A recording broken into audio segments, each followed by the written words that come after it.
नमस्कार, the daily show में आपका स्वागत है। मैं हूं मुकेश कुमार।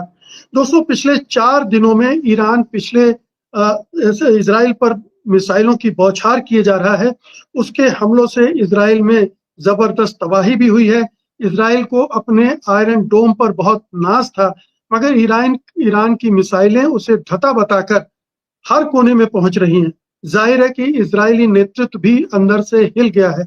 ये ईरानी हमलों का ही कमाल है कि प्रधानमंत्री नेतन्याहू अब अमेरिका से युद्ध में शामिल होने और ईरान के सुप्रीम लीडर अयतुल्ला अली खामेनेई की हत्या करने की इजाजत मांगते दिख रहे हैं। यही नहीं, वे ईरानी अवाम से बगावत करने की अपील भी कर रहे हैं। तो क्या इजराइल अपनी ही चाल में फंस गया है?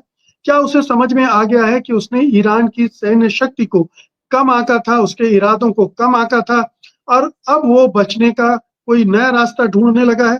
अभी तक अमेरिका ने युद्ध में सीधे तौर पर शामिल होने से मना किया है, मगर इजराइल को संकट में फंसा देख ट्रंप कब तक चुप बैठेंगे? कब तक अलग थलग रहेंगे? क्या वे यहूदी लॉबी के दबाव को अनदेखा कर पाएंगे? और कर भी पाए तो कब तक? ये ठीक है कि सार्वजनिक तौर पर डोनाल्ड ट्रंप ने खामनेई की हत्या के लिए नेतन्याहू को हरी झंडी नहीं दी है, क्योंकि उसे लगता है कि इससे हालात और बिगड़ जाएंगे, अमेरिका फंस जाएगा और वो भी जंग में उलझ जाएंगे। मगर क्या ये मुमकिन नहीं है कि अंदर खाने ये सहमति दे दी गई हो? आखिर अमेरिका और इजराइल इस तरह की हत्याएं पहले भी करवाते रहे हैं। आज द डेली शो में हम इन्हीं बिंदुओं पर चर्चा करने जा रहे हैं। चर्चा शुरू करने से पहले आप दर्शकों से एक निवेदन है, और वो ये कि अच्छी पत्रकारिता को सहयोग देने के लिए सत्य हिंदी को सब्सक्राइब करें, उसका ऐप डाउनलोड करें और जितनी भी संभव हो आर्थिक मदद भी दें। आपका ये योगदान सत्य हिंदी को मजबूती प्रदान करेगा। आइए अब अपना परिचय करा देता हूं आपके मैं आज के मेहमानों से। हमारे साथ 4 विशिष्ट मेहमान हैं, आप स्क्रीन पर देख ही रहे हैं। हमारे साथ प्रोफेसर मुक्तदर खान हैं, जो अमेरिका से जुड़े हुए हैं। हमारे साथ retired major general Dilawar Singh ji हैं और 2 वरिष्ठ पत्रकार हैं, ओंकारेश्वर पांडे और शीतल पी सिंह। आप सबका कार्यक्रम में बहुत बहुत स्वागत है। डॉक्टर मुक्तदर, आपसे चर्चा की शुरुआत करते हैं। आप इसको किस तरह से देख रहे हैं? ये जो चौथे दिन ईरान ने बहुत बारिश कर दी, हालांकि दोनों तरफ से हमले हुए हैं, और अभी तो खबर आई है कि ईरान के स्टेट टेलीविजन के बिल्डिंग में भी हमला हो गया है और वो एंकर भागती हुई दिखी है। तो हमले तो दोनों तरफ से हो रहे हैं, लेकिन ईरान जिस तरह से कामयाब होता दिख रहा है अपनी मिसाइलों को इजराइल में बरसाने में, वो क्या इस पूरे जंग को एक नया रुख दे रहा है? सर, आपके सुनने वालों को मेरा सलाम और नमस्ते।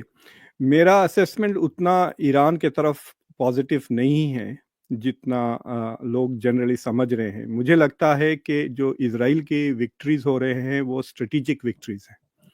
मिसाल के तौर पे उन्होंने इंटेलिजेंस ऑफिसर्स को मार दिया, फौजियों को मार दिया, आईआरजीसी की सारी टॉप ब्रास को निकाल दिया, 9 साइंटिस्ट को मार दिया। उसके बाद ये भी साफ जाहिर हो गया है कि ना सिर्फ इसराइल की इंटेलिजेंस गैदरिंग सुपीरियर है, but they have a network inside Iran, जिसके वजह से उन्होंने ड्रोन्स फायर किए ईरान की मिलिट्री इस्टेब्लिशमेंट। तो ईरान के खिलाफ विक्ट्रीज जो है वो स्ट्रेटेजिक विक्ट्रीज मिल रहे हैं इसराइल को, एक्सेप्ट कि वो अभी तक जो न्यूक्लियर कैपेबिलिटीज है उसको पूरी तरह से वो डिस्ट्रॉय नहीं किया। और मुझे लगता है they can not do that and they are going to somehow try कि अमेरिका को खींच के लेकर आए। ये ईरान के लिए क्रेडिट है कि they have kept it under control, कि उन्होंने धमकियां दी हैं लेकिन अमेरिका के कोई इंस्टॉलेशन को टारगेट नहीं किया। इंडिया का एक अखबार बदमाशी कर रहा है, बार बार कह रहा है कि Iranians have tried to hit US bases in Iraq. सिवाय उसके और कोई दूसरा अखबार मैं नहीं देखा सारी दुनिया में। एक इंडियन अखबार है जिसका मैं नाम नहीं लूंगा, बट एक्सीडेंटली कहिए या डिलिबरेटली कहिए, यूएस जो एम्बेसी है उस पे अलबत्ता एक मिसाइल लगी है जिसके वजह से थोड़ा सा डैमेज हुआ है। अलबत्ता ईरान की जो विक्ट्रीज है आप उसको कह सकते हैं सिंबॉलिक विक्ट्रीज। मतलब इट इज सिंबॉलिक विक्ट्रीज के वो कोलैप्स नहीं हुआ है, इतना कमजोर हो गया। Iran was like an octopus जिसके कई हाथ थे, तो एक हाथ हिजबुल्ला था, एक हाथ हमास था, हुतीज था। Houthis are not in the play. अगर आपने गौर किया, एक ही मिसाइल उन्होंने फायर किया, उसके बाद से दे हैव डन नथिंग। तो इसराइल ने पिछले 2 साल में ये हाथ इनके ईरान के काट दिए। So at the moment Iran is at its weakest. पिछले 10 साल में इतना कमजोर नहीं था, 2015 में भी इतना कमजोर नहीं था ईरान। तो उसका फायदा उठा रहा है इसराइल टू, मुझे लगता है, rather than destroy it's nuclear facilities. Iran सोच रहा है कि अगर अमेरिका को खींच के नहीं ला सकता हूं मैं इन द वॉर, तो मैं रिजीम को इतना कमजोर कर दूंगा कि वो रिजीम चेंज हो जाए और जो नई रिजीम आएगी वो न्यूक्लियर प्रोग्राम को खत्म कर देगी। हालांकि मार्च में तुलसी गैबर्ट, जो डायरेक्टर ऑफ नेशनल इंटेलिजेंस है, यानी she has access to America के 18 इंटेलिजेंस एजेंसीज हैं, वो सारे के सारे का इंटेलिजेंस शी हैज एक्सेस। उसके ऊपर इसराइल की जो मोसाद है, it's all over the US intelligence, यानी मिडल ईस्ट की जितनी भी इंटेलिजेंस है heavily influenced by the Israelis. उसके बावजूद मार्च में शी टेस्टिफाइड कि ईरान ने 2003 में अपना न्यूक्लियर प्रोग्राम बंद कर दिया था। Not enrichment but nuclear weapons programme 2003 में बंद कर दिया था, and we have no evidence के दोबारा शुरू किया है। तो ये अमेरिकन को पता है कि ये क्लेम के the bomb is weeks away is false. तो बेसिकली ईरान की कमजोरी का फायदा उठा के वो रिजीम को कमजोर करने की कोशिश कर रहे हैं। लेकिन ईरान से खबरें ये आ रही है कि the public is actually railing behind the regime, और रिजीम के लिए सपोर्ट बढ़ गया है, एंड दैट इज हैपनिंग। लेकिन एक चीज जो इस बार हुई है पिछले 2 साल में, देयर आर जो रेड लाइंस थे कि किसी कंट्री ने इसराइल को 73 के बाद, कह सकते हैं आप, डायरेक्टली अटैक नहीं किया था, तो ईरान ने डायरेक्टली अटैक कर दिया था अप्रैल और अक्टूबर की 2024 को। और इस बार इट हैज कॉज डैमेज। बाज जो वीडियोस, बैट याम बोल के एक छोटा सा शहर है तेल अवीव के साउथ में, उसके जो वीडियोस आ रहे हैं, इट्स लुकिंग लाइक गाजा, मतलब जो बाज नेबरहुड्स डिस्ट्रॉय हो गए हैं। So the Israelis are for the first time feeling के जंग में होने से क्या होता है, like how do people in south Lebanon feel, how do people in Gaza feel, वो सेंस उनको नजर आ रहा है। और वो मैं वीडियोस भी देखा कि जो वो बंकर्स में से भेज रहे हैं, वो बंकर्स बहुत छोटे छोटे हैं, इट्स वेरी क्लॉस्ट्रोफोबिक हैं वो, तो वो वीडियोस भेज रहे हैं कि हम ऐसा कैसा जी सकते हैं। सो आई थिंक, और एक चीज मैं ये कहना चाह रहा हूँ कि विद ईच पासिंग डे, जो कहते हैं ना कि relative utility of Israeli attacks diminish हो रहे हैं, यानी मतलब बड़े बड़े टारगेट्स तो वो सारे वो मार दिया है, तो अब हर बार मारने के लिए उसके पास टारगेट्स कम होते जाएंगे, except for some military targets. लेकिन इसराइल, ईरान के लिए that is not the case. Everything that it hits is a bonus. और 2-3 इंपॉर्टेंट टारगेट उसने हिट किए हैं। एक तो डिफेंस मिनिस्ट्री को मारा है, और 2-3 मिलिट्री बेसिस एयरपोर्ट्स पे पड़े हैं बम, बट नॉट डायरेक्टली, यानी कोई हवाई जहाज डैमेज नहीं हुआ है। और इट इज इंटरेस्टिंग के जो हवाई जहाज वगैरह है, थोड़े टर्की को और थोड़े साइप्रस को मूव कर दी है इसराइल ने, तो वहां पे सेफ रखने के लिए। So in that sense you can say कि this is a symbolic victory for Iran. Iran का जो इकोनॉमी की साइज है Mukesh ji, it is around $360 billion, यानी पाकिस्तान के साइज की इकोनॉमी है। पॉपुलेशन 90 बिलियन, मतलब 10 गुना बड़ा है पॉपुलेशन में इसराइल से, और it is 75% of Israeli economy. तो इट्स वेरी गरीब मुल्क है ये। और इस गरीब मुल्क को दुनिया के अमीर मुल्क जैसा कि अमेरिका, फ्रांस, बर्तानिया, US, they are all involve in the defence. Offence में अमेरिका इन्वॉल्व नहीं है, लेकिन डिफेंस में यूके और यूएस करंटली आर इन्वॉल्व। तो ये सारे लोग घेर कर एक गरीब मुल्क को मार रहे हैं और सारी दुनिया देख रही है। बिल्कुल, बिल्कुल। लेकिन दिलावर सिंह जी, ये जो सिंबॉलिक विक्ट्री की बात की अभी मुक्तदर साहब ने, वो सिंबॉलिक विक्ट्री क्या इस रूप में भी नहीं दिखती है कि इजराइल का जो आयरन डोम था, उसको बिल्कुल अभेद्य बताया जा रहा था कि उसको उसको इजराइल पर हमला करना ही असंभव है, कुछ इस तरह से तस्वीर बन रही थी। और अब हम देख रहे हैं कि लगभग 30% मिसाइलें इजराइल में वो पहुंच रही है। अनम्यूट कर लीजिए। नमस्कार, जय हिंद सभी जी, नमस्कार वालों को। और जहां तक ईरान के टारगेटिंग का सवाल है, पहली सबसे बड़ी जो उनकी अचीवमेंट है वो है psychological both with in Iran and psychological also in Israel. अगर आप ये देखें कि वहां पे एक अनप्रेडिक्टेबिलिटी का माहौल इजराइल में पहली बार पैदा हुआ है, जिसमें कि वहां के जो आम सिटीजन हैं, आम लोग हैं, उनको जगह जगह और टाइम बे टाइम जो सायरन बजता है भाग के जाना पड़ता है। उनकी जो normal day to day routine है वो सारी अस्त व्यस्त हो गई है। पहली बार वो ये देख रहे हैं कि एक छोटा सा मुल्क, और जैसे डॉक्टर साहब ने कहा कि एक गरीब मुल्क जो है वो उनको इतना नुकसान पहुंचाने में कामयाब हो रहा है।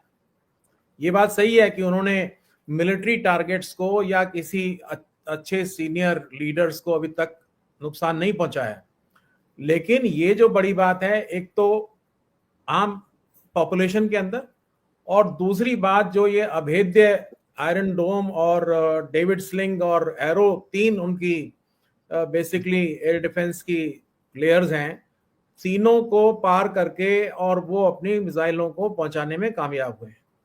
उन्होंने अभी तक क्रूज मिसाइल और हाइपरसोनिक मिसाइल, दोनों मिसाइलों का, बैलिस्टिक मिसाइल हाइपरसोनिक भी यूज और सुपरसोनिक भी यूज कर रहे हो, तो इसके कारण जो है इनके जो रडार्स हैं, आयरन डोम वगैरह हैं, ये इसको नहीं पकड़ पा रहे हैं और फिर भी वो नुकसान कर पा रही हैं।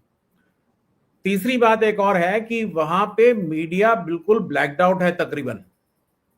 वहां कितना नुकसान हो पा रहा है, अगर हुआ भी होगा तो हमें जानकारी नहीं होगी, ये भी संभव है।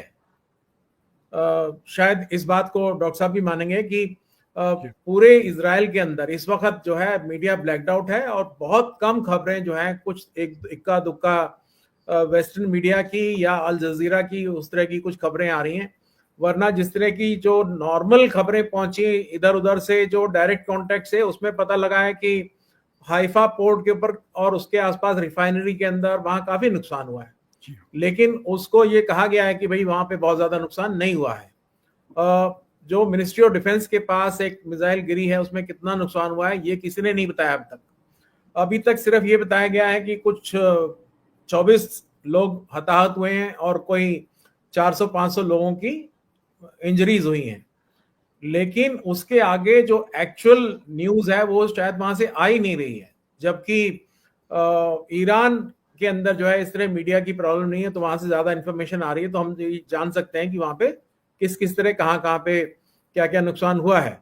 और मैं इस बात से सहमत हूँ डॉक्टर साहब, क्योंकि जो न्यूक्लियर उनकी फैसिलिटीज या जितनी भी कार्रवाई वो कर रहे हैं वो इतनी ज्यादा नीचे अंडरग्राउंड है, करीब करीब 1 किलोमीटर नीचे, कि ऊपर का कोई भी वेपन किसी भी तरह का गिराएंगे तो वो कामयाब नहीं होगा।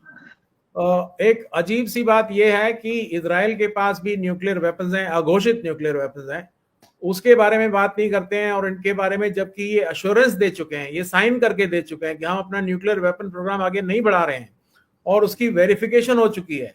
और उसके बाद अब रिसेंटली जब ये अटैक किया इजराइल ने, उस वक्त तो वहां पे नेगोशिएशन चल रही थी और वो नेगोशिएशन तकरीबन फाइनलाइज होने वाली थी। मेरे हिसाब से एक तरह से इजराइल ने उसको थोड़ा फाइनलाइज होने से पहले प्रीएम्प्ट कर दिया है। तो बात न्यूक्लियर की है या कुछ और है, ये अपना एक अलग व्यू है। और दूसरा, जहां तक सपोर्ट की बात है, बड़ी क्लियर सी बात है कि without support of the big brother Israel इतना काम नहीं कर सकता है।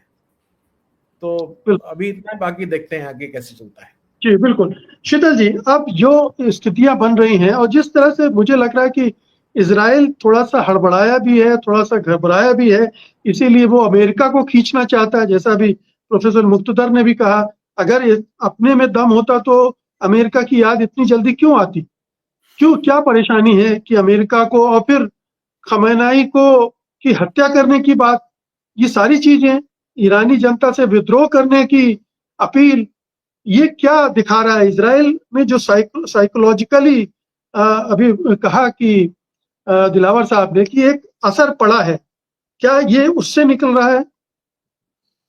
देखिए, इस वॉर में इजराइल के जाने के 2 लक्ष्य हैं। एक, वो इनका जो ये प्रोग्राम है, न्यूक्लियर प्रोग्राम, इसको क्रिपल करना चाहता है, बल्कि डिस्ट्रॉय ही करना चाहता है। और इसको हासिल करने के लिए वो एक तो सैनिक कार्रवाई कर रहा है, दूसरे वो पॉलिटिकल एक्टिविटी चाहता है जिसमें उसमें अमेरिका की मदद की दरकार है। वो रिजीम चेंज करना चाहता है। वो जब ये बात कह रहा है तो वहां ये साथ साथ कह रहा है कि हमें रिजीम चेंज करनी है, इसके लिए अमेरिका के सपोर्ट की जरूरत है।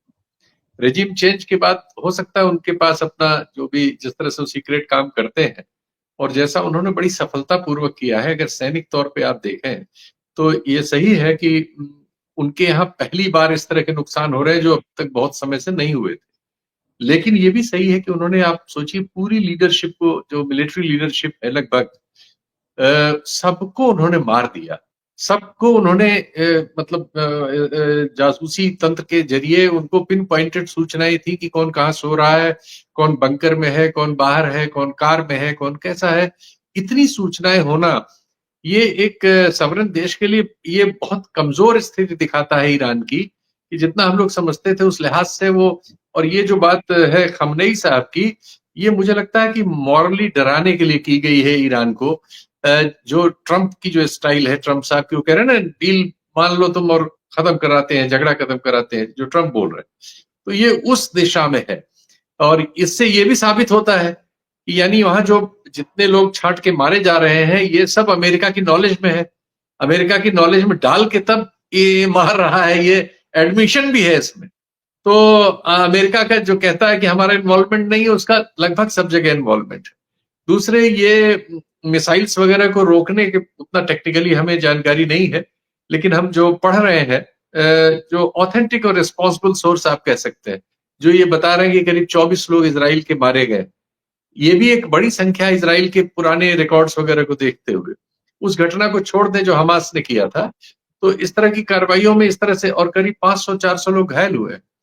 प्लस वो सारी बातें हो ही गई कि हाइफा पे कितना नुकसान हुआ, उनके मिलिट्री हेडक्वार्टर पे कितना हुआ और अन्य जगहों पे कितना हुआ। वो जो साउथ में उनके एक शहर है उसके तो फोटोज, फॉक्स न्यूज भी वहां पहुंच गया था, उसके करस्पॉन्डेंट ने वीडियो करके वहां से जो हॉरर पोजीशन बताई है, ऐसा इजराइल में कभी हुआ नहीं। तो इस लिहाज से है, लेकिन इसमें भी कोई शक नहीं कि इजराइल ने बहुत ज्यादा नुकसान किया है ईरान का। और ईरान का वो इकोनॉमिक्स बता दी, वो भी मैं भी वही सब बताता कि 4,500 या 4,600 के आसपास पर कैपिटा इनकम ईरान की है, और यहाँ 53,000 और 54,000 के आसपास पर कैपिटा इनकम है इजराइल की। और इजराइल का अदरवाइज वहां की जो भी इनकम वहां के रिकॉर्ड में हो तो छोड़ ही दीजिए, अमेरिका वगैरह में सब जगह सबसे बड़े लोग उन्हीं की कम्युनिटी से आते हैं, तो उनका इम्पैक्ट बहुत भयानक है सारी दुनिया की पॉलिटिक्स पर। और इकोनॉमिक दबाव उनके पास बहुत है, वो लीवरेज उनके फेवर में है। तो इस लिहाज से उन्होंने काफी नुकसान किया, लेकिन जो वो लक्ष्य करके चल रहे हैं, अब आज ईरान ने एक बहुत बड़ी धमकी दी है, अभी शाम से तैर रही है। उन्होंने तेल अवीव को कहा है कि नागरिकों से अपील की कि सब खाली कर दीजिए, आज हम अनप्रेसिडेंटेड हमला करने जा रहे हैं। तो ये सब थोड़ा साइकोलॉजिकल वॉर भी होता है, इधर से भी उधर से भी। जैसे उधर से आया कि खमनेई को हमने मरने से बचा लिया, हमने ये कर दिया, यानी इधर डराने की कोशिश हो रही है, तो इधर से भी हो रही है पूरी आबादी को ही डराने की। लेकिन इसके पहले इजराइल भी कह चुका है कि हम तेहरान को जला देंगे। हाँ, 2 दिन पहले उससे तेहरान के कुछ मोहल्लों में भगदड़ मची है, उसके भी वीडियोस हैं। तो ये अब समस्या ये हो रही है कि हम लोगों के पास इंफॉर्मेशन के जो सोर्सेज हैं, जो वेस्टर्न सोर्सेज हैं, वो बहुत ही लगता है कि वो एडिट होके आ रहे हैं, बहुत बहुत कंट्रोल्ड आ रहे हैं। और जो रेस्ट ऑफ द सोर्सेज है उनमें लैंग्वेज वाला इशू है, वो जैसे हिब्रू में आ रहे हैं या पर्शियन में है, तो सबका ट्रांसलेशन नहीं हो पाता जिनका, और फिर उसमें पता नहीं लगता कि ये सोर्स ऑथेंटिक है कि नहीं, जिसकी भाषा ही नहीं समझ में हमें आ रही है। और बाकी प्रोपेगेंडा इतना ज्यादा है और इतना झूठ है, जैसे बहुत सारे उनके जेट्स के गिरने का था, उसके फोटोज ये सब, वो सब झूठे निकले। अब हर चीज को ग्रोक से 2-3 जगह चेक करने के बाद कुछ समझ में आता है। तो ये एक है कि सूचनाएं आ तो रही हैं, लेकिन थोड़ा भाषा के अंतर से और सूचना के स्रोतों के ऑथेंटिकेटेड न हो पाने से बहुत समझ में नहीं आ रहा है। लेकिन फिर भी, और दूसरा ये समझ में नहीं आ पा रहा है कि वैसे चाइना ने जो लैंग्वेज इस बार इस्तेमाल की है, वो अभी तक के बाकी मामलों से ज्यादा थोड़ी सी आगे बढ़ के लगती है। लेकिन वो सचमुच में कोई हेल्प किस लेवल की कर रहे हैं, और अगर कर रहे हैं तो ये माना जाना चाहिए कि फिर वेस्टर्न टेक्नोलॉजी जो है और जहां तक ये लोग पहुंचे हैं उसमें अभी बहुत बड़ा गैप है। क्योंकि जितनी आसानी से पूरा एयर पावर जो है, एयरफील्ड्स जितनी है, मिसाइल छोड़ने के जो अड्डे हैं, जितना एट चॉइस मारा है इजराइल ने, वो सब बताता है कि बहुत गैप है सामने दोनों के टेक्नोलॉजिकल लेवल पर। तो या तो ये दोनों जो है रूस और चीन बहुत ही इंफीरियर लेवल पर सपोर्ट कर रहे हैं ईरान को, बहुत हेजिटेंट है, या इनकी टेक्नोलॉजी में अभी बहुत बड़ा गैप, ये इससे साबित होगा। क्योंकि ये काफी डिटेल में ये लड़ाई चल रही है, और दिन में इजराइल का दिन नजर आता है, रात में सारी चर्चा ईरान ले जाता है। तो ये एक अच्छा, वो 30% मिसाइलें नहीं पहुंच रही हैं, थोड़ा इसमें मुकेश जी में नहीं आप ठीक कह रहे हैं, 30% नहीं पहुंच रही है, वो काफी कम है, काफी कम है, लेकिन वहां पहुंच जा रही है आयरन डोम को पार करके, और डैमेज कर रही हैं बड़े पैमाने पर, बिल्डिंगें गिरा दे रही हैं, गड्ढे कर दे रही हैं, और लोग मारे भी जा रहे हैं, बहुत घायल हो रहे हैं, और दहशत फैल रही है। इसके लिहाज से वो बहुत बड़ी परिघटना है, इसमें कोई शक नहीं। जी ओंकारेश्वर जी, तो आप इसको किस तरह से देखते हैं फिर कि अगर बैलिस्टिक मिसाइल के बल पर ही ईरान इतना बड़ा झटका इजराइल को दे पा रहा है, और इजराइल की लैंग्वेज भी बदलते हुई दिख रही है, क्या इसको इस तरह से देखें कि इजराइल अब दूसरे विकल्पों की तरफ भी सोचने लगा है?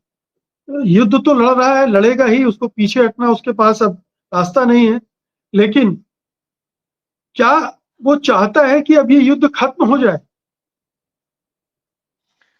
देखिए, इजराइल ने जो अभी सफलता हासिल की है, उसको ये उम्मीद नहीं थी कि उसके प्रिसाइजन अटैक के बाद ईरान जो है इतना उसको रिटेलिएट करेगा, और मैसिवली। ये इसमें कोई शक नहीं है कि ईरान की जो डिफेंस उसका जो सिस्टम है, उसके जो हथियार हैं, वो पुराने हैं। अब S-400 दुनिया में चल रहा है, S-300 उसका एंटी मिसाइल्स हैं, जो कितने कामयाब है ये दिखाई दे रहे हैं, क्योंकि उसके शहरों पे लगातार मिसाइल्स इजरायली गिर रहे हैं। लेकिन उसी तरह जो इजराइल का जो आयरन डोम कहने जाने की बात थी कि वो बिल्कुल सुरक्षित है, वो भी नाकाम साबित हुआ है, क्योंकि इतनी दूर से 1600 किलोमीटर से तेहरान के मिसाइल्स, बैलिस्टिक मिसाइल्स उसके शहरों पे गिर रहे हैं, और पहली बार उसको तबाही का एहसास हो रहा है। तो और दोनों जगह पे सिविलियंस मारे जा रहे हैं, बच्चे मारे जा रहे हैं, और तेहरान में तो हॉस्पिटल पे भी हमला इजराइल ने किया है, और ईरान ने भी जम के हमले किए हैं इनके सिविलियन इलाके पे। जो ऑफिशियल रिकॉर्ड बताते हैं अभी तक के कि करीब 224 लोग ईरान में मारे गए हैं। जाहिर है इजराइल में जो फिगर बताए जा रहे हैं वो थोड़े कम बताए जा रहे हैं, लेकिन मारे वहां भी गए हैं।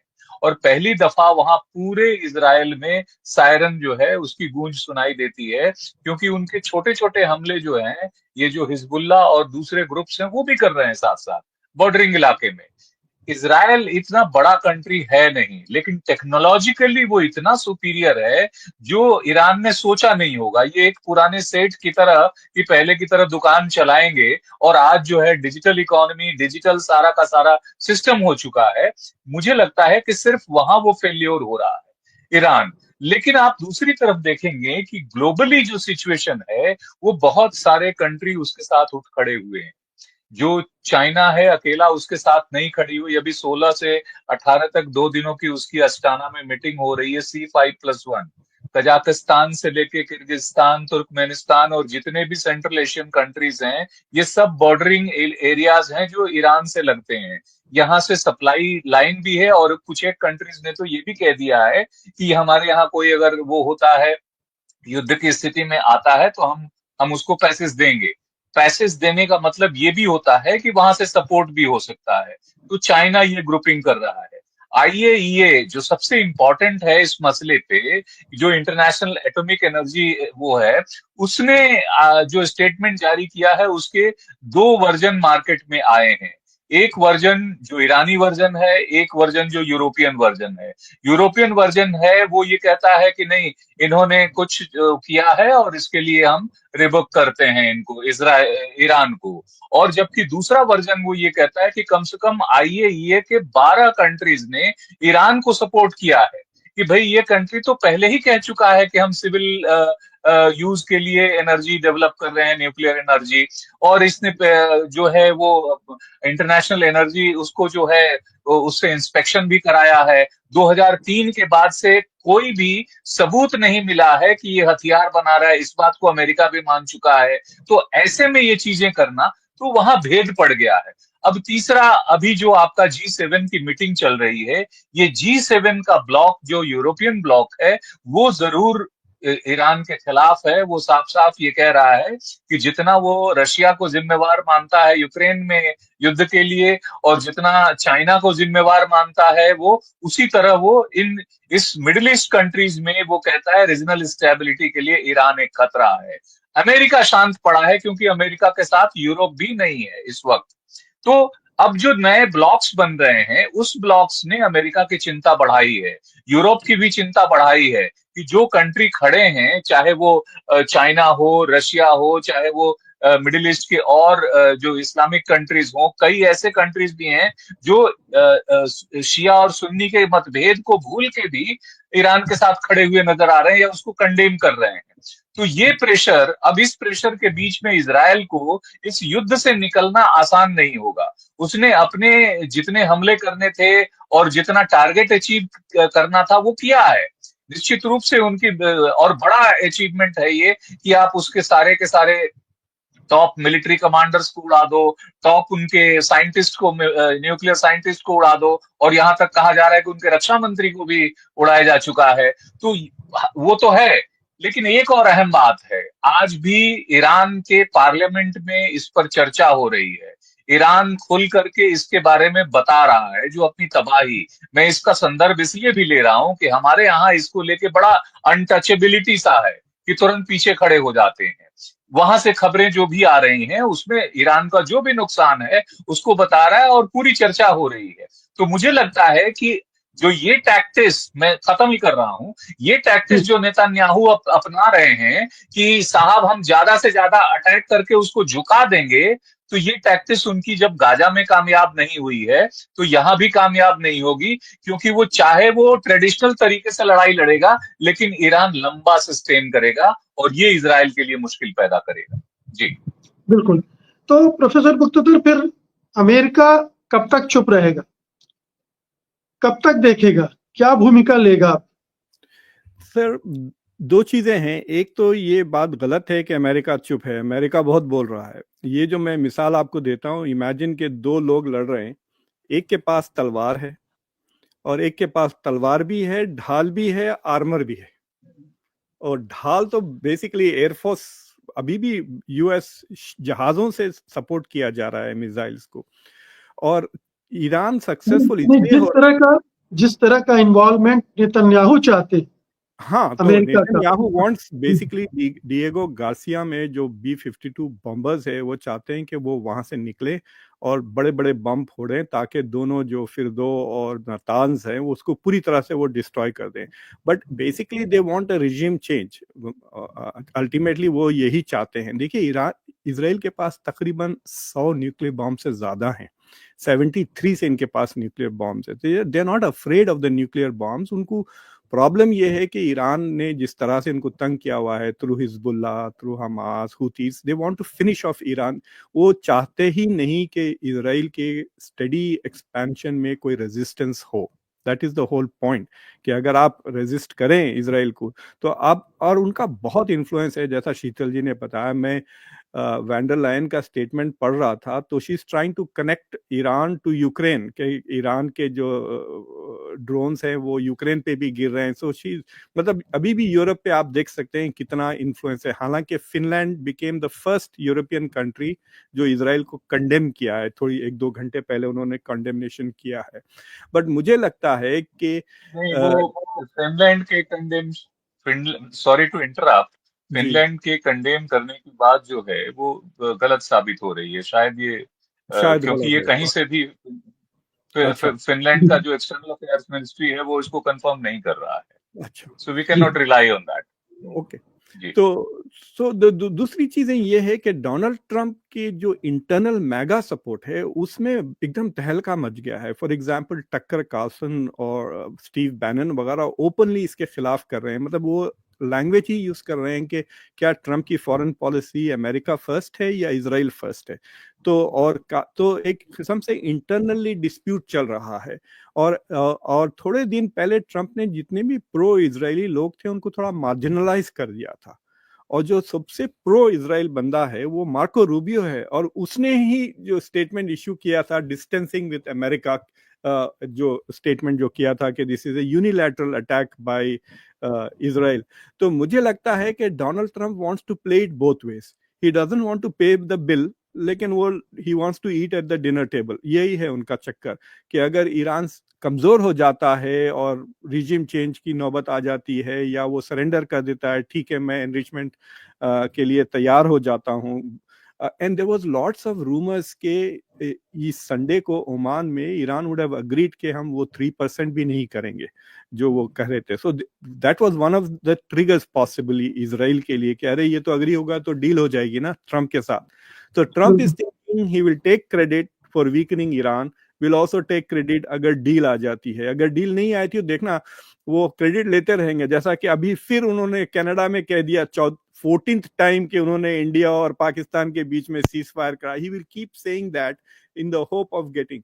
बट मुझे लगता है कि one of the things that has happened is कि इजराइल का जो सवाल ये उठता है कि when will it break the camel's back की बात है, मतलब जो ओपिनियन चेंज होगा। अब थोड़े कंट्रीज में चेंज हो रहा है, जैसा कि फ्रांस में, कनाडा में और बर्तानिया, लेकिन बर्तानिया की गवर्नमेंट अभी भी अपनी पब्लिक ओपिनियन के खिलाफ वो एक्ट कर रहे हैं। देखिए जो इजरायली लॉबी है उनके पास बहुत पैसा बहुत है और इन्फ्लुएंस बहुत है इन द मीडिया। अगर आप CNN देख लें, जितने भी लोग हैं, वुल्फ ब्लिट्जर को ले लें वगैरह, सारे के सारे आर सिंपैथेटिक टू इजराइल। वो झूठ भी बोल देते हैं consistently. So you can't even trust western media when it comes to Israel. तो अब उसमें ये हो जाता है कि जो लोग, आप सोचिए कि अगर मैं एक छोटी सी मिसाल देता हूँ, 50 लोगों का डिपार्टमेंट ले ले, एक यूनिवर्सिटी की मिसाल दे रहा हूँ, रियल उसमें 50 प्रोफेसर हैं, लेकिन उसमें सिर्फ 4 ऐसे प्रोफेसर हैं जो जायनिस्ट हैं। दे डोमिनेट बिकॉज वो पूरे के पूरे बाकी के 46 are one person, they are not a gang of 46। समझे ना, वो गैंग एक ही के बंदा है, अकेला अकेला, और उनके खिलाफ वो 4 हावी हो जाते हैं हर चीज में, रिक्रूटमेंट से लेके फंडिंग से, डिपार्टमेंट में कौन से क्लासेस पढ़ाया जाए कौन से नहीं। तो ये आप अपने पास भी देख सकते हैं, अगर 4-5 बंदे RSS के आ गए, बाकी के सब इंडिविजुअल है, तो then they will dominate the discussion. तो इस तरह अमेरिका में हर इदारे में, यूनिवर्सिटीज में, मीडिया में वगैरह, एक छोटा सा gang continues to dominate because they're united and there are others, there's no alternative नहीं है गैंग्स का। और जो छोटी मोटी जो मुसलमानों की लॉबी है अमेरिका में, इनके 55 इंटरेस्ट हैं। So for example Indian Muslims और पाकिस्तानी मुस्लिम्स की नहीं जमती, एकदम ही ऑपोजिट है। इजिप्शियन मुस्लिम्स की और ईरानियन मुस्लिम्स की नहीं जमती। बट क्योंकि वो इजराइल एक ही प्रोजेक्ट है, जो इजरायली मजहबी हो या ना हो, उनका बहुत कंसर्टेड एफर्ट होता है और they have a lot of impact. कोई पॉलिटिकल बेनिफिट नहीं है अमेरिका में टू सपोर्ट पैलेस्टीनियंस या ईरानियंस। और 79 के बाद से अगर आप वीडियोस देखें, मैं एक टेलीविजन सीरीज देख रहा हूँ 2001 या 2 की है, उसमें ईरान को इतना डिमोनाइज किया हुआ है, and the language is like today's language, कि जो लैंग्वेज अब मीडिया में इस्तेमाल हो रही है ईरान को लेकर, वो 20 साल से अमेरिका में चल रही है in demonization. So there is no sympathy for Iranian casualties. तो अमेरिका में कोई पॉलिटिकल इंसेंटिव नहीं है to do anything that will save Iran, but there is a lot of incentive to support Israel. तो मुझे लगता है कि Donald Trump will not get into a war, ये तो मैं आपको गारंटी दे सकता हूं, अनलेस कि ईरान कोई US बेस को हिट करता है जिसमें 40-50 अमेरिकन मारे जाते हैं। ऐसी सूरत में तो then he has no choice, but other than that he is not going to go in. और अगर ऐसा लगने लगा कि जो आयरन डोम को जो मिस कर रहे हैं सर, उसमें क्या होता है, देयर समथिंग कॉल्ड, जैसे दिलावर साहब भी आपको समझेंगे, सैचुरेशन पॉइंट होता है कि आप कितने मिसाइल ब्लॉक कर सकते हैं। तो Iran is exceeding that saturation point, जिसके वजह से they are going through the dome, और डोम की कैपेसिटी श्रिंक हो रही है क्योंकि इनके डिफेंसिव मिसाइल्स भी खत्म हो रहे हैं, stockpiles. So as time goes by, अगर इजराइल कमजोर होने लगा तो I think Donald Trump will use that to force Israel also to come to the table, कि ठीक है मैं ईरान से डील करता हूं, you accept that deal because you are getting weak. अगर बाइडेन होता तो वैसा सूरत हाल नहीं आता, because non stop weapon supply होते रहती। So in that sense you can say कि ट्रंप इज सिटिंग प्रिटी, कि वो ईरान तबाह भी हो जाता है तो उसके लिए क्रेडिट है, Iran does well then he can make a deal. बिल्कुल। तो दिलावर साहब, क्या ये ट्रंप अगर जंग नहीं चाहते हैं और वो क्रेडिट चाहते हैं युद्ध विराम का, जैसे भारत पाकिस्तान के साथ, तो क्या अब वो यही करेंगे कि ईरान को किसी तरह से खींच के किसी संधि पर हस्ताक्षर करवाएंगे और ये एक फेस सेविंग हो जाएगा इजराइल के लिए भी, ईरान के लिए भी, युद्ध भी निपट सकता है, या अभी इसमें वक्त लगेगा? अनम्यूट कर लीजिए।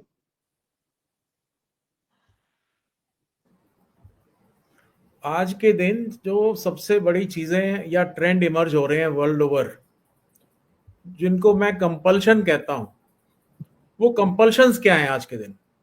Compulsion number 1 for Trump is the economy of USA.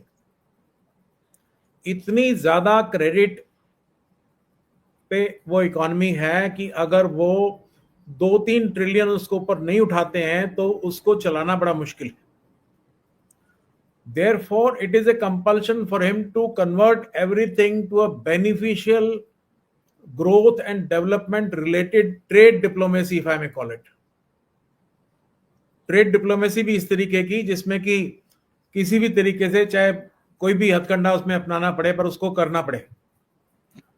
तो growth of sagging economy has become a compulsion not only for America but for many other countries today, जहां की इकोनॉमी की हालत बहुत कमजोर हो चुकी है। दूसरी चीज जो है कि आगे की जो इकोनॉमी चलानी है उसके लिए जो नीड्स हैं, ग्रोथ रिलेटेड नीड्स हैं, क्रिटिकल मिनरल्स हैं, बाकी टेक्नोलॉजीज हैं, उसके लिए सबको जो है चीजों की जरूरत है, पैसे की भी जरूरत है।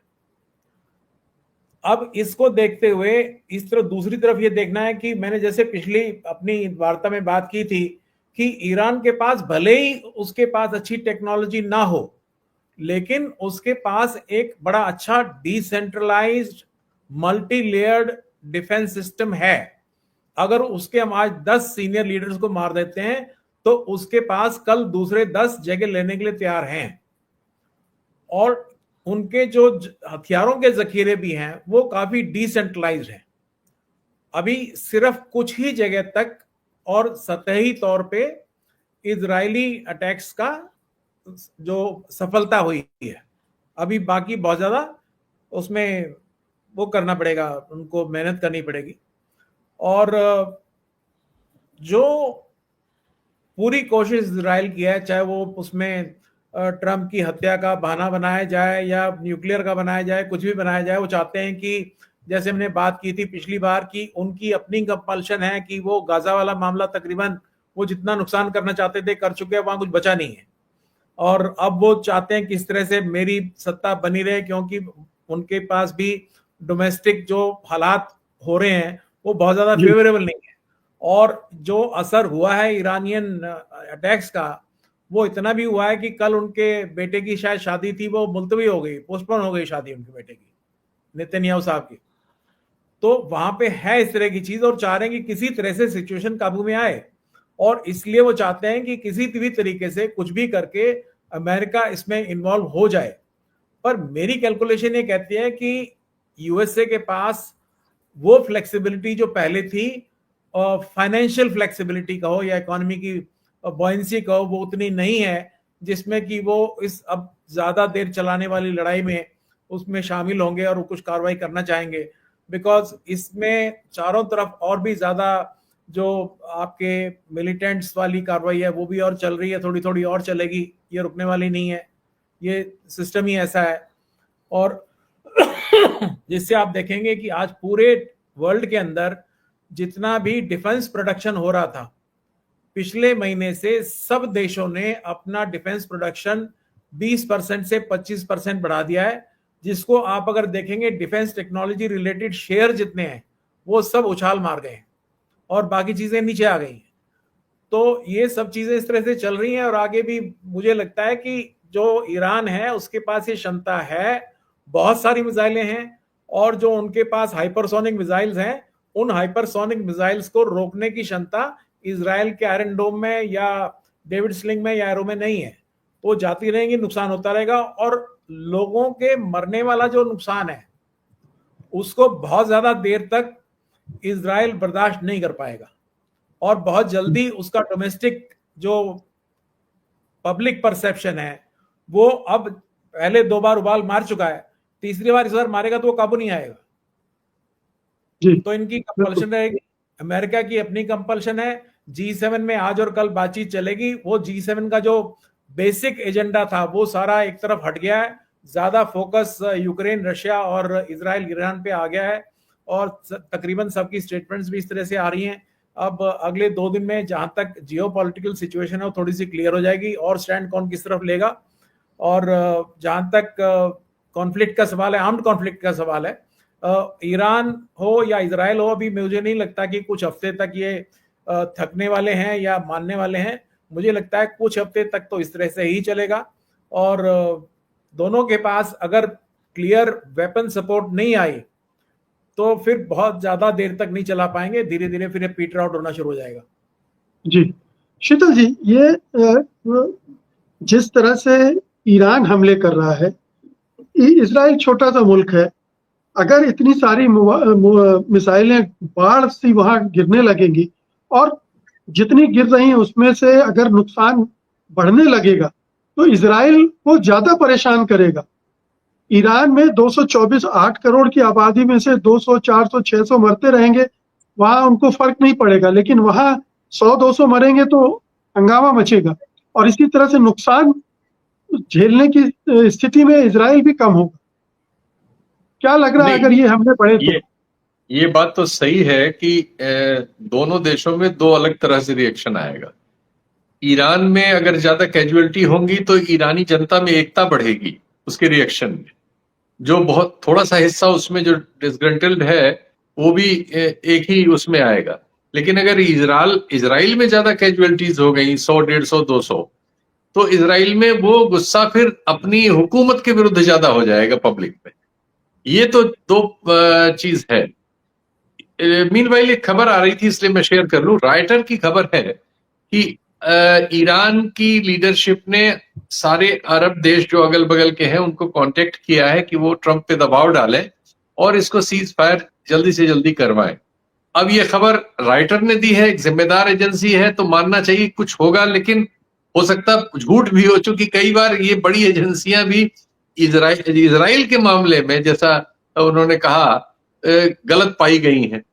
तो अब देखते हैं कहीं से ऑथेंटिकली, हालांकि ईरान की ओर से अभी उनका टेलीविजन चैनल जहां से चल रहा था वहां की वीडियोस आ गए हैं कि वहां बमबारी हो गई है और वो टूट गया है और कोई एंकर जो पढ़ रही थी वहां से भागी उठ के, तो उनका राष्ट्रीय प्रसारण भी रुक गया है। तो अब ये सारी खबरें अब हिब्रू और उसमें फारसी में आ रही है, समझ में नहीं आ रहा कि रियल में हो क्या रहा है। आज की रात काफी हंगामा खेज है। लेकिन एक चीज तो है, अगर ये चीज लंबी बढ़ी तो मुझे लगता है वो इजराइल को फेवर नहीं करेगा। इजराइल का जैसा कंपोजिशन है उसे बहुत जल्दी बहुत ज्यादा अचीव करके एक नतीजे पे पहुंचने वाला सिस्टम है उनका। तो उन्होंने पहले 3 दिनों में काफी अचीव कर लिया, इनकी पूरी लीडरशिप को मार डाला एक तरह से आप कह सकते हैं। लेकिन इसके बावजूद जैसा वो जनरल दिलावर साहब ने बताया कि ईरान पूरा का पूरा देश एक अलग तरह का मिलिटराइज जोन भी बना हुआ है, तो उसमें कुछ आप नुकसान कर लेंगे लेकिन बहुत सारा नहीं कर पाएंगे और वो बहुत जगहों से इस तरह के हमले करते रहेंगे और इस तरह की प्रोडक्शन फैसिलिटीज वगैरह उन्होंने बना ली है कि ऐसी मिसाइलें तो उनकी हमेशा उनके पास काफी समय तक रह सकती हैं, जो कहीं न कहीं इजराइल में जाके तोड़ फोड़ और लोगों की मौत का सबब बने, घायल करने का सबब बने। और इतना इजराइल में एक विक्षोभ पैदा करने के लिए काफी मटेरियल होगा ये। तो यहाँ एक सवाल, अभी आपने चीन का भी जिक्र किया था, अभी खबर आई है, शाम के वक्त खबर आई कि चीन ने पैसिफिक ओशन में एक्टिविटीज शुरू कर दी, उसके शिप वगैरह मूव करने लगे। क्या आपको लगता है ये भी एक तरह का दबाव क्रिएट करने की कोशिश है अमेरिका पर कि वो इन्वॉल्व ना हो यहाँ ईरान इजराइल में, नहीं तो उधर हम ताइवान में फिर खेल करते हैं या उस इलाके में कुछ हलचल करते हैं, यहाँ आने के बजाय वहीं दबाव बना दें? नहीं नहीं, चीन देखिए, चीन ये बचकानी चीज कभी करता ही नहीं है। ये जो भी खबरें दे रहा बेसिर पैर की बात। चीन बहुत ही गंभीरता से अपनी राजनीति चलाता है। वो बिल्कुल इस तरह की कोई चीज स्क्रिमिश और ये सब नहीं करेंगे वो। और वो ये बात तो बिल्कुल गलत ही साबित होगी। हाँ, वो चाहते हैं, बयान उन्होंने सख्त दिए हैं, ईरान की जो मदद कानून कायदे में अंतरराष्ट्रीय थोड़ा बहुत अंडर हैंड भी कर पाएंगे वो करेंगे। लेकिन ये सब आप बिल्कुल मत कहिए कि अभी वो ऐसा नहीं कि उनको ताइवान। हमलों की बात नहीं कर रहा हूँ मैं, हमलों की बात नहीं कर रहा हूँ, एक दबाव बनाने की बात कर रहा हूँ। नहीं नहीं, वो ऐसा भी नहीं करते। वो जब वो कोशिश भर वो अपनी ओर से कानून कायदे से और बड़ी गंभीरता से अपनी अभी राजनय कर रहे हैं दुनिया में। एक्चुअली उनको सबसे ज्यादा टाइम चाहिए। उनको अगर 5-7 साल मिल गया बिना लड़े हुए, जो वेस्ट उनको देगा कि नहीं मुझे पता नहीं, लेकिन मिल गया तो वो हाई एंड टेक्नोलॉजी में बहुत सारी चीजें कर रहे हैं। उनकी यूनिवर्सिटियां आगे चली गई हैं, उनकी लेबोरेटरीज बराबरी पे आ गई हैं, एआई वगैरह में वो सब चीजों में आ गए हैं वो। उनको अगर 5-7 साल मिल गया तो वो वेस्ट के लिए सचमुच ऐसी चुनौती बन जाएंगे जिसका सामना शायद वेस्ट पता नहीं कर पाएगा कि नहीं। जी, ओंकारेश्वर जी, आप इस पूरे सिचुएशन में चीन और रूस की भूमिका को कैसे देखते हैं? क्या वो इसी तरह से किनारे खड़े रहेंगे, केवल बयानबाजी करेंगे, या आपको लग रहा है कि ईरान की मदद वो अंदर ही अंदर कर रहे हैं, हथियारों के स्तर पर और दूसरे कूटनीतिक लेवल पर तो कर ही रहे होंगे? नहीं, चाइना, जैसा कि शीतल जी कह रहे हैं, मैं उनकी बात से पूरी तरह सहमत हूँ। वो बहुत क्वाइटली लेकिन बहुत स्ट्रेटेजिकली वो मूव कर रहा है, वो अपना काम कर रहा है। वो उसको चारों तरफ से डिफेंस देने की कोशिश में है। साल भर पहले आपको मालूम होगा कि उसने सऊदी अरब के साथ ईरान के जो है रिश्ते सुधरवाए, और सऊदी अरब के साथ रिश्ते सुधारने की वजह से वह जो अब्राहम समझौता था उसमें जो है क्रैक्स आ गए। जो एक तरह से था कि नहीं, अब लोग सिर्फ इजराइल की तरफ, कई कंट्रीज को अमेरिका ने तोड़ के उस अब्राहम समझौते के माध्यम से जोड़ लिया था उधर। आज जो स्थितियां हैं, उस स्थितियों में क्या है कि जो ज्यादातर कंट्रीज हैं उनका रुझान अमेरिका की तरफ नहीं है या इजराइल की तरफ नहीं है, वो चाइना की तरफ है। चाइना उनको वो सब कुछ दे रहा है जो इजराइल दे सकता है। सिर्फ टेक्नोलॉजी है या एग्रीटेक है जिसके लिए वो थोड़ा सा, या साइबर सिक्योरिटी है जिसके लिए वो निर्भर करते हैं। लेकिन जितना वो ईरान पर निर्भर करते हैं एनर्जी के लिए, ऑयल सप्लाई, और ऑयल सप्लाई बहुत चीपेस्ट प्राइस में, क्योंकि उनपे सैंक्शन लगा हुआ है। अमेरिका ने, अभी यूरोप ने भी कहा कि हम दोबारा सैंक्शन लगाएंगे, ट्रंप ने भी कहा कि और हार्शर सैंक्शन लगाएंगे, जो कंट्री तेल खरीदेगा उसको भी हम अपना दुश्मन मान लेंगे। इस तरह की बातें हो रही हैं।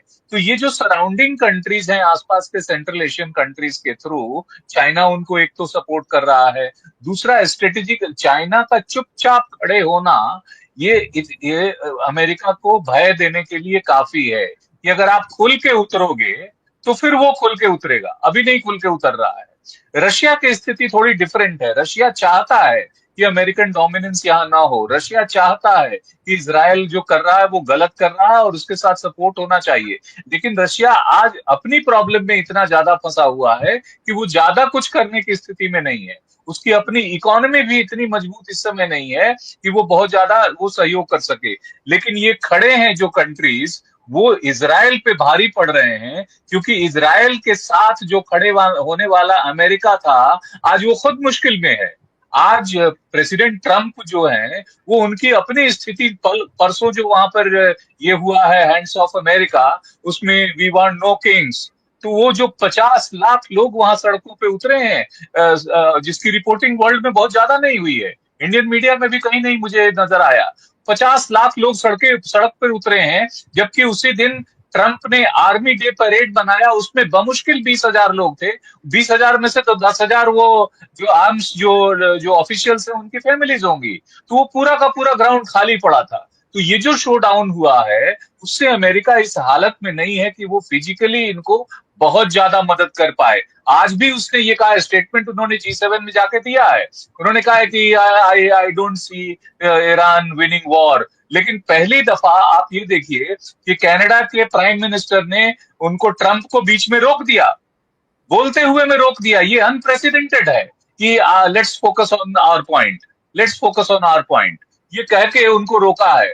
तो अब वो बात अमेरिका की नहीं रही कि एक आवाज, देखिए ईरान जो है इराक नहीं है। इराक के समय समूचा नाटो कंट्री जो है उनके खिलाफ, इराक के खिलाफ अमेरिका ने इकट्ठा कर लिया था, और दुनिया में शायद ही कोई ऐसी ताकत थी जो इराक के साथ खड़े होने को कह भी सके। ये स्थिति आज नहीं है। आज बहुत सारे कंट्रीज ने खुल के कहा है, यहां तक कि उस इराक ने भी कह दिया है, पाकिस्तान कह रहा है, हालांकि पाकिस्तान खुद ही मुश्किल में पड़ गया है ये कह के, क्योंकि इजराइल ने धमकी दी है कि अगला निशाना हम पाकिस्तान पर हैं। तो अभी की सिचुएशन थोड़ी सी डिफरेंट है, जिसमें आसान नहीं है नेतन्याहू के लिए। वो कह रहे हैं कि हम रिजीम चेंज करना, अब तो इजरायली डिफेंस फोर्स ने बाकायदा उसे ऑफिशियली डिनाई कर दिया है कि हमने नहीं कहा है, लेकिन सबको मालूम है कि वो कह रहे हैं। प्राइम मिनिस्टर नेतन्याहू कह चुके हैं कि हम वहां रिजीम चेंज करना चाहते हैं। ये वहां रिजीम चेंज होगा कि नहीं होगा ये तो और बात है, लेकिन ये जैसा जनरल दिलावर कह रहे थे, ये संभव है कि यहां अगर ज्यादा प्रेशर पड़ा तो कहीं इजराइल में ही रिजीम चेंज ना हो जाए। इसकी स्थितियां बन रही हैं। जी जी, अंत में मुक्तसर साहब, क्या आप G7 में कुछ उसका इस पूरी जंग के मुतालिक कुछ निकलता हुआ देख रहे हैं? कुछ ऐसी सहमति बन सकती है बड़े देशों में कि इस जंग को रुकना चाहिए, या इजराइल के साथ ही खड़े होने की सहमति बनेगी? देखिए, रेटोरिकली तो यूरोपियन मुल्क इजराइल के साथ खड़े रहेंगे, इसमें कोई डाउट नहीं है। यूरोपियन यूनियन की जो लीडर है, मैंने कहा कि वो ऑलरेडी कंडेम करना शुरू कर दिए, लेकिन the language has changed little bit. लेकिन वो पहला सेंटेंस वही कह रहे हैं कि Israel has the right to defend itself, Iran पे ब्लेम कर रहे हैं, but they are not providing support.